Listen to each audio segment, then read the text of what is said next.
ఏంటిది ఇంత అందంగా కనిపిస్తుంది? నువ్వు ఇంట్లోనే కదా ఉంటున్నావు, ఇంత అందంగా ఉండాల్సిన అవసరం ఏముంది నువ్వు? అయినా మనకు పెళ్ళయింది కదంట, ఇంకా ఈ డ్రెస్సులు ఇవన్నీ ఎందుకు? అందంగా చీర కట్టుకో. నిన్నెవరైనా చూసినా నీకు పెళ్ళయిందని అర్థమవుతుంది. అలాగే అండి. ఇప్పుడు శారీలో బాగున్నానా? బాగున్నావు. ఇప్పుడు చూడు, శారీలో లక్షణంగా ఉన్నావు. ఇదేంటి చీర కట్టుకుంటే ఇంకా అందంగా కనపడుతుంది? దీన్ని ఇంట్లో వదిలేసి నేను ఎలా బయటకు వెళ్ళగలను?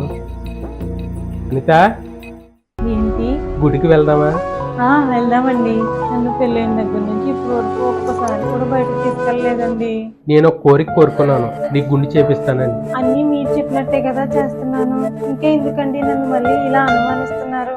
నేను నీ అందం చూసి పెళ్లి చేసుకున్నది నేను ఒక్కనే నీ అందం చూడడానికి, జనాలందరూ చూడడానికి కాదు.